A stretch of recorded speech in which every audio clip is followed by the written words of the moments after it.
ఉమ్మడి నెల్లూరు జిల్లా చిట్టమూరు మండలం 3,20,00,000 స్టేట్ హైవే నిధులతో గూడలి స్వర్ణముఖి నది నుండి గుడపాడు వరకు 6 కిలోమీటర్ల పొడవున తారు రోడ్డు పనులకు మెట్టు గ్రామం నందు శంకుస్థాపన కార్యక్రమం చేసిన అనంతరం ఎమ్మెల్యే రాష్ట్ర ప్రధాన కార్యదర్శి పాషం సునీల్ కుమార్ మాట్లాడారు. రాష్ట్ర ముఖ్యమంత్రి నారా చంద్రబాబు నాయుడు గ్రామంలో అభివృద్ధి దిశగా రోడ్ల నిర్మాణం చేపట్టడం జరిగిందన్నారు. అదేవిధంగా డిప్యూటీ సీఎం పవన్ కళ్యాణ్ కూడా రోడ్లు, కాలువలు, త్రాగునీటి సమస్యలు పరిష్కారం దిశగా ముందుకు పోవడం చూస్తున్నామన్నారు.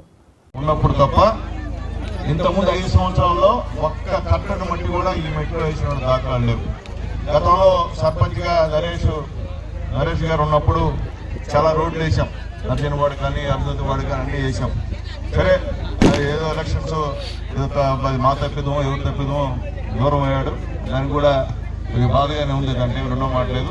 ఇది ఏమైనప్పటికీ ఈరోజు మాకు ఒక గోచరంగా ఈరోజు ఈ రోడ్డు ఎంతో ముఖ్యమైనటువంటి రోడ్డు. ఇది ఎన్నో సంవత్సరాల నుంచి ముఖ్యంగా మెట్టు గ్రామస్తులైతే అనేక ఇబ్బందులు పడేటువంటి కార్యక్రమం. అలాగే విద్యానగర్ నుంచి రావాలన్నా ఇటు నాయుడుపేట, సూర్యాపేట పోవాలన్నా కానీ ఈ రోడ్డు అధ్వానంగా ఉన్నటువంటి కార్యక్రమం. చాలాసార్లు చాలామంది కూడా ఫోన్లు చేశారు నాకు, అయ్యా ఎమ్మెల్యే గారు మీరు ఆర్డర్ చేస్తున్నారు, అసలు మెయిన్ రోడ్డు ఇది ఏగిపోయి చెట్ల మీద అని చెప్పి అందరూ కూడా నన్ను అడిగినటువంటి పరిస్థితి ఉంది.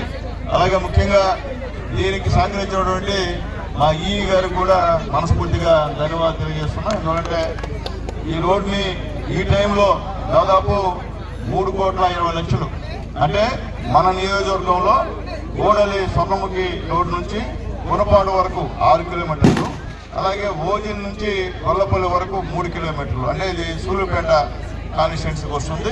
ఈ రెండు కలిపి 3,20,00,000కి మన ముఖ్యమంత్రి నారా చంద్రబాబు నాయుడు గారు, మన R&B మినిస్టర్ జనార్దన్ రెడ్డి గారు శాంక్షన్ ఇచ్చినందుకు మనస్ఫూర్తిగా వారిద్దరూ కూడా ధన్యవాదాలు తెలియజేస్తున్నాం. అట్లాగే ముఖ్యంగా ఇది ఇక్కడే కాదు, విజయనగర్లో కూడా ఆ కాలేజ్ ఎదురుగా కానివ్వండి, ఆ బస్టాండ్ దగ్గర కానీ చాలా అధ్వానంగా ఉన్నాయి రోడ్లు కూడా. అది కూడా ఒక 10 రోజుల్లో కూడా సీసీ రోడ్డు స్టార్ట్ చేస్తామని కూడా మా ఈ గారు చెప్పారు. ఆయనకి ధన్యవాదాలు తెలియజేస్తున్నాను. అట్లాగే ముఖ్యంగా గతంలో ఇప్పుడు కూడా ఈ యొక్క మండలంలో దాదాపు CMRF కింద 86 మందికి 50 లక్షల రూపాయలు తెచ్చించాం ముఖ్యమంత్రి సహాయ నిధి నుంచి.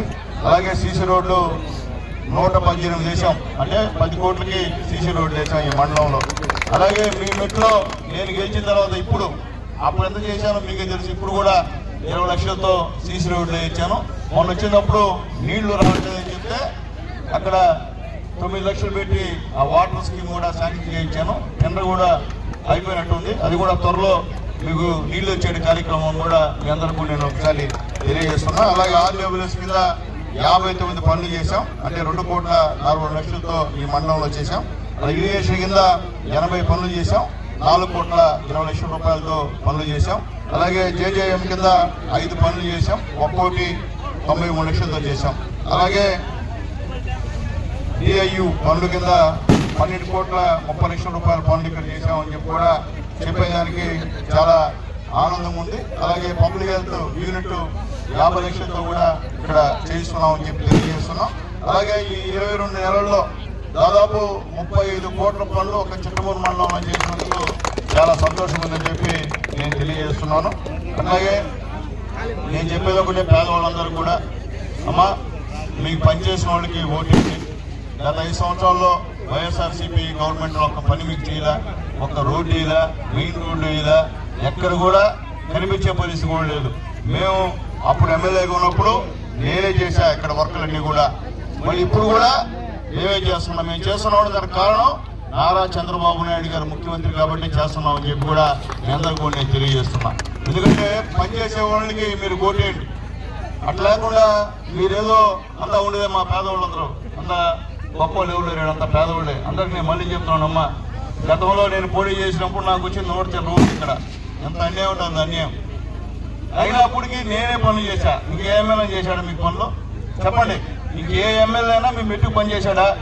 ఎవరు చేసిన పరిస్థితి. ఇదే సునీల్ కుమార్ చంద్రబాబు నాయుడు గారి దయ వల్ల నేను పనిచేసే, ఇప్పుడు కూడా ఇదే సునీల్ కుమార్ పని చేస్తున్నాడు. మీకు ఏదంటే లోకల్ ఎలక్షన్ వచ్చినప్పటికీ మీ ఇష్టం, అది నేను దాని గురించి నేను మాట్లాడలేను మీ గురించి.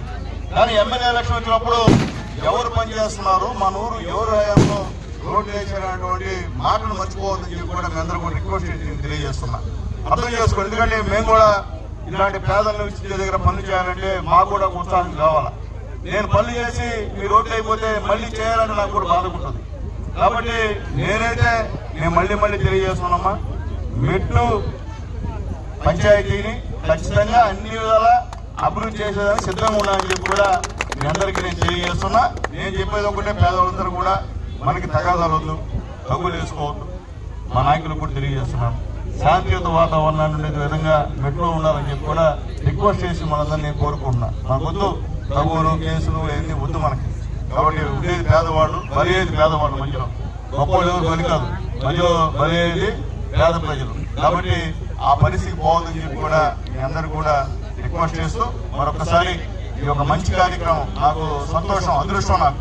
ఎందుకంటే ఇటువంటి రోడ్డుని ఈ రోజు నేను శంకుస్థాపన చేసి నేను ఎమ్మెల్యేగా ఉన్నప్పుడు పూర్తి చేస్తున్నానంటే నిజంగా చంద్రబాబు నాయుడు గారికి చేతులెత్తి నమస్కారాలు చేయాల్సిన పరిస్థితి అని చెప్పి తెలియజేస్తున్నాం. ఈ రోజు రాబోయే రోజుల్లో ఈ భవిష్యత్తు తరాల నాయకుడు, ఈ ఆంధ్ర రాష్ట్రానికి కాబోయేటువంటి ముఖ్య నాయకుడు, మనందరూ భవిష్యత్తు తీర్చిదిద్దేటువంటి యువ నాయకుడు లోకేష్ గారి నాయకత్వంలో అందరం కూడా కష్టపడి పనిచేయాలని చెప్పి కోరుకుంటూ, ఈరోజు నాకు రాష్ట్ర ప్రధాన కార్యదర్శి పోస్ట్ ఇచ్చినటువంటి మా లోకేష్ అన్నకి మనస్ఫూర్తిగా ధన్యవాదాలు తెలియజేస్తున్నా, చంద్రబాబు నాయుడు గారికి తెలియజేస్తున్నా. అలాగే మా నాయకుడు, ధైర్యశాలి, నిజాయితీ పరుడు ఉప ముఖ్యమంత్రి పవన్ కళ్యాణ్ గారు కూడా మనస్ఫూర్తిగా ధన్యవాదాలు తెలియజేస్తున్నాను.